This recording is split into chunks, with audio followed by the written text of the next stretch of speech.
Ô, Nath, vou começar contigo, muito quente, a notícia do dia, a notícia de ontem, do final de semana, a saída de Eduardo Cudê do Atlético. Como que você viu o episódio, como que você vê a saída do Cudê e vai dar treta, ô Nath? A tendência é que dê treta, né? Mas acho que o Atlético está trabalhando aí nos bastidores para evitar qualquer tipo de desgaste. Fato é que não há nenhuma possibilidade, ao meu ver, de permanência, acho que o Atlético fez certo agora em colocar um ponto final nessa relação.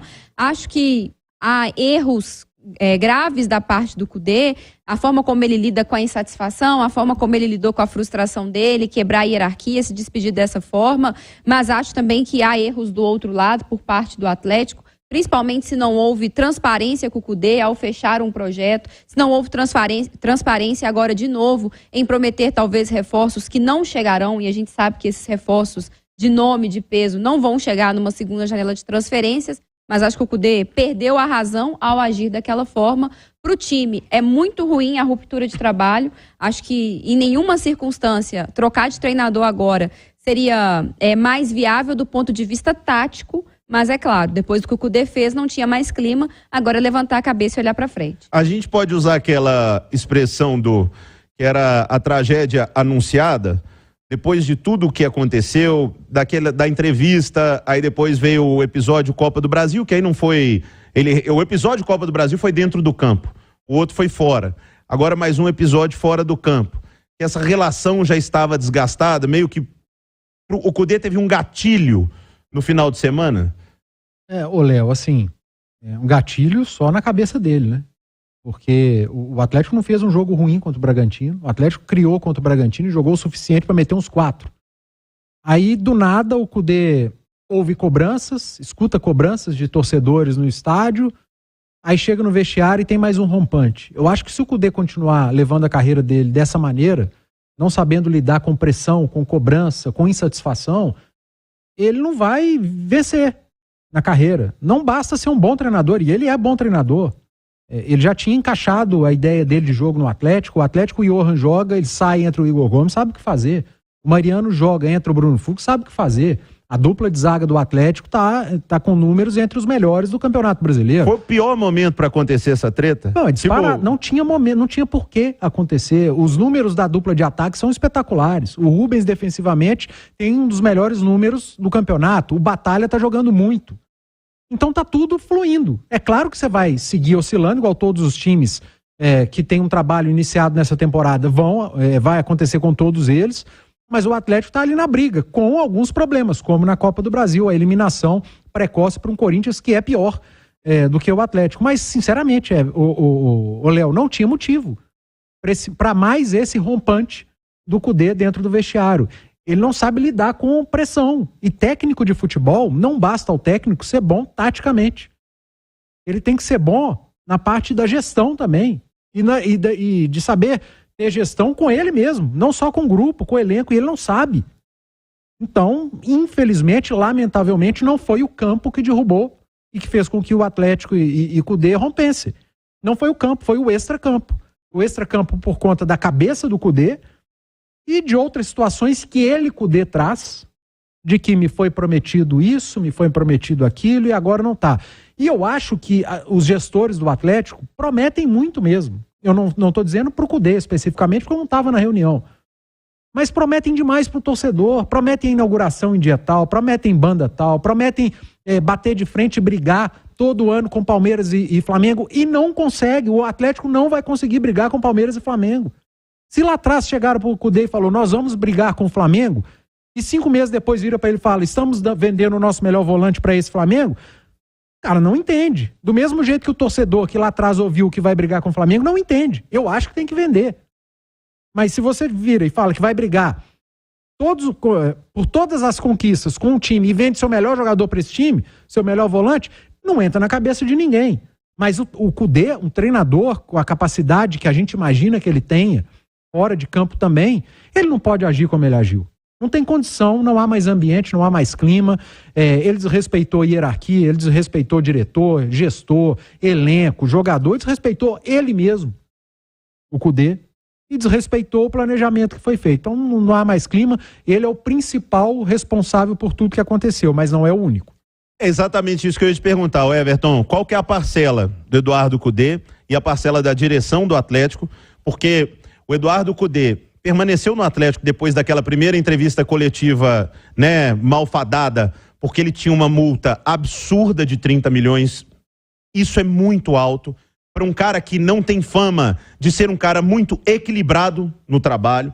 Ele teve o mesmo comportamento do Internacional. O Atlético tem o mesmo diretor de futebol que tinha o Internacional à época. Vocês vão se recordar aqui nessa mesa. Quem está me ouvindo, o torcedor atleticano, pode pegar porque está gravado. Quando o Atlético falou no nome do Cudê, eu disse aqui, gente, mas teve treta com o Rodrigo Caetano lá no Internacional. Será que está tudo bem? Aí o Rodrigo Caetano esteve aqui com a gente, falou que não, que estava tudo bem e tudo. E ele teve o mesmo comportamento. Everton, quando você vai fazer um investimento grande, como é trazer um treinador e pagar caro como o Cudê, você precisa se cercar das melhores maneiras. Tem que ser um contrato muito bem feito. As coisas têm que estar muito preto no branco. Quem vai vir, quem não vai, quem não pode, quem pode, quem isso e aquilo. Então eu acho que a direção do Atlético tem o erro dela, sim, nesse episódio Eduardo Cudê. Mas acho que o Cudê que causou a saída dele, porque dentro do campo, com promessas ou não, com dificuldades ou não, com venda ou não, o Atlético fazia um ano regular. Não acho que o Atlético faça um ano ótimo, mas regular. E isso não causaria a demissão dele. Vamos lá. Em primeiro lugar, quando o Cudê estava... Não sei se você se lembra que a negociação caminhava para ser o BKTS. Sim. Né? E aí o Cudê, que tinha pedido para ficar um período parado, né, sem trabalhar, depois ele confirmou isso em coletiva, houve uma reviravolta, o Atlético apresentou para ele um projeto, e aí ele acabou vindo para cá. Quando ele coloca 30 milhões de multa e o clube aceita, o clube está errado. Porque o clube sabia muito bem da instabilidade emocional dele. Da instabilidade emocional que, inclusive... ocasionou sérios problemas no Internacional, mas aí aceitou a multa. Então, para mim, aí começou o grande problema. Depois da tal coletiva, e ele desrespeitou a instituição, o grupo de jogadores, a torcida, a história do Atlético, eu disse aqui, fim de linha para mim. Não, mas aí tem uma questão de uma multa, que o clube não tem dinheiro para pagar. Então, se não tem dinheiro para pagar, por que colocou sabendo da instabilidade emocional dele? Aí aceitaram. Aí se alinharam, se ajeitaram, ele seguiu, o trabalho dele começou a mostrar uma certa evolução. No Brasileiro, ele fazendo uma campanha decente no Brasileiro, respirou agora na Libertadores, fez um bom jogo contra o Red Bull Bragantino. O resultado é que foi uma porcaria, mas o time dele fez um bom jogo. O time dele jogou para ganhar de 2-3 ali tranquilamente. Né? Paulinho, 2 gols na cara do gol, o Patrick errou um outro na cara do gol, e aí ele sai, e aí meia dúzia de torcedores ali o xingam, mas ele se acha intocável a ponto de não merecer uma vaia depois de um empate contra um time que, convenhamos, não é o Red Bull de anos anteriores, é um time pior. E ele não aceitou, chegou e deu aquela espanada no vestiário. Só que a espanada dele no vestiário passou do ponto mais uma vez. Porque ele, mais uma vez, questiona a qualidade do grupo dele, mais uma vez ele desrespeita, ele despreza a força, ele despreza a tradição do Atlético, mais uma vez ele desrespeita o diretor de futebol que estava lá, que inclusive é fiador da vinda dele para cá, junto com as pessoas que assinam, né, os gestores. Então, como é que fica isso? Você está insatisfeito no ambiente de trabalho, não tem nada que lhe agrada, então você tem que chegar e realmente fazer o que ele fez, só que faz de forma oficial. Faz de forma oficial. E ele não fez. E aí, depois de tudo isso, da forma que aconteceu, falei com 2 jogadores, o Cláudio falou, nosso produtor Guilherme Souza falou, jogador confirmou, outras pessoas confirmaram o que ele fez no vestiário, e o resultado disso é essa trozoba que a gente está vendo aí. E agora o Atlético vai atrás de mais um treinador para chegar no meio do ano, para dar sequência. Então vamos de Cuca, Turco, Cuca, Cudê, e agora mais um em 1 ano e meio, Léo.